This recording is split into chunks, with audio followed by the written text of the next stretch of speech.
Welcome, everyone. I'm really thrilled to have you here for today's Explainer. We're going to unpack some truly fascinating and, frankly, pretty startling source material today that completely pulls back the curtain on the modern economy.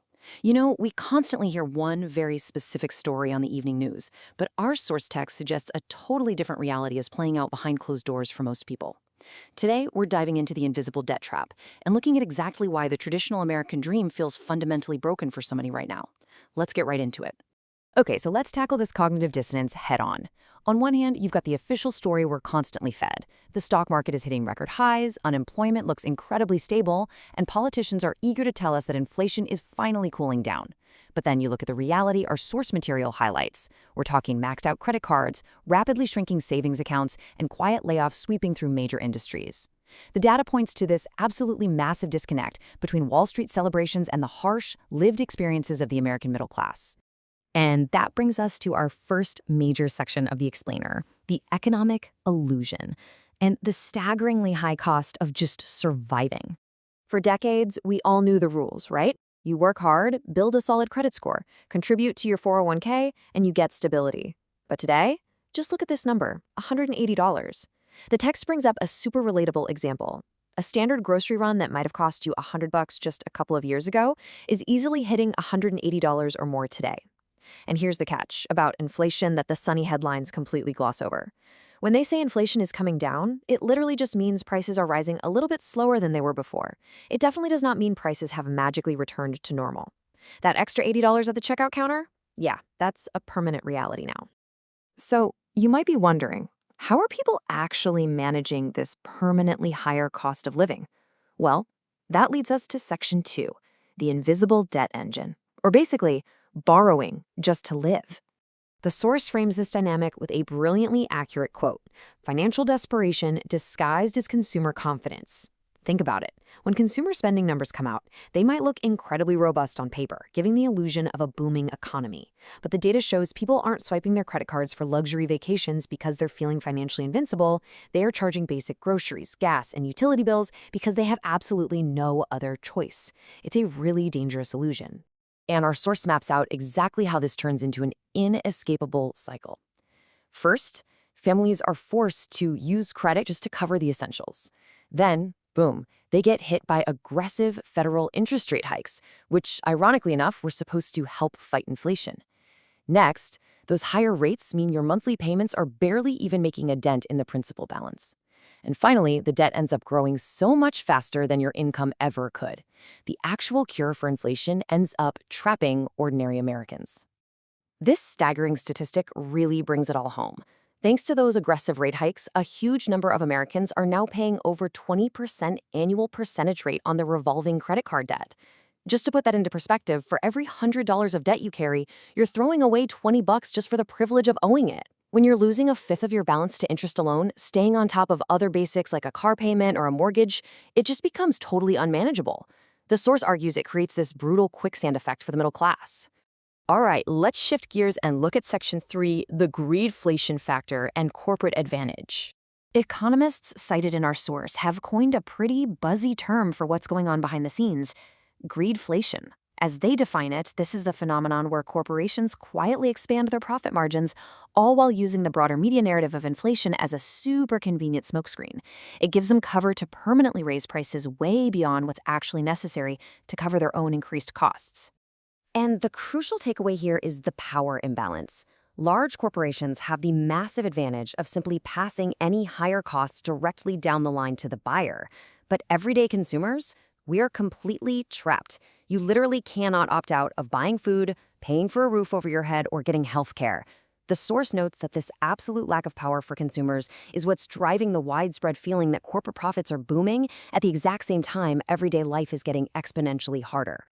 Which brings us directly to the specific casualties of this crisis in Section 4, broken American dreams, specifically focusing on housing and retirement. Let's look at why buying a house feels pretty much impossible right now. It's basically a perfect storm. We've got surging mortgage rates colliding head-on with wildly inflated home prices. Throw in the massive burden of student loan debt that younger Americans are already dragging behind them, and you've got millions of people trapped in an indefinite, highly expensive cycle of renting.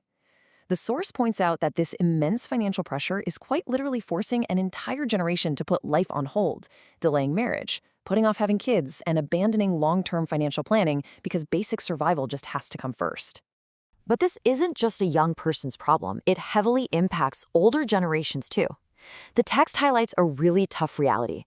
A 401k or retirement account might look totally fine on paper, but its real-world value is rapidly shrinking as the dollar loses its purchasing power.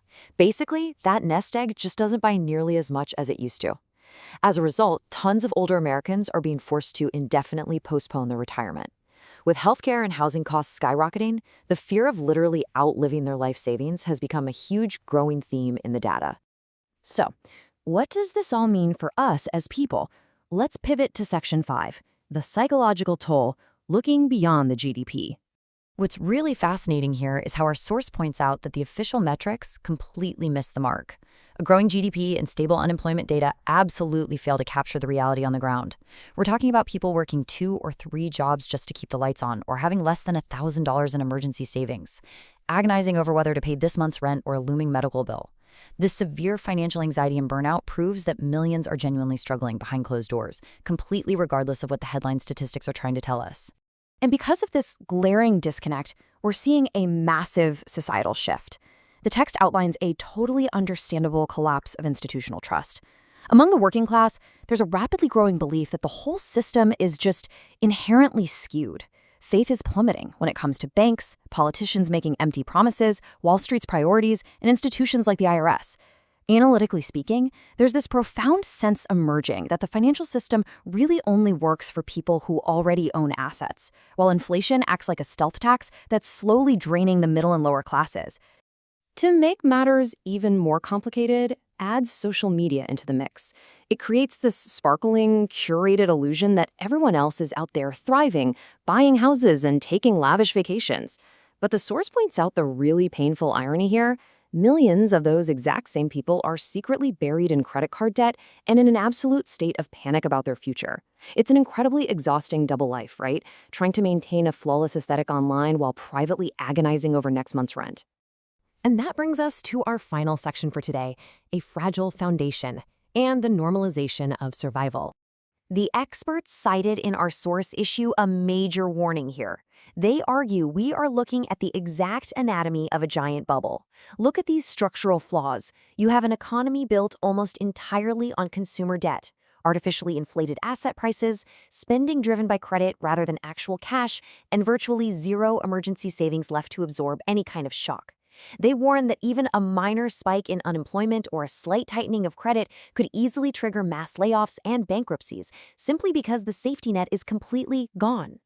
But honestly, the absolute scariest conclusion from the text is this: we've just become numb to it all. As a society, we've started celebrating simply surviving instead of actually thriving. Drowning in debt and living paycheck to paycheck has become so insanely common that we've just socially accepted it as a standard part of being an adult. And the source argues that this normalization is incredibly dangerous because it masks just how severe and completely unsustainable these underlying structural problems really are. Which leaves us with this final, really provocative thought from the source material. If debt is the invisible engine that's keeping the illusion of this economy moving forward, what happens when that invisible engine stops?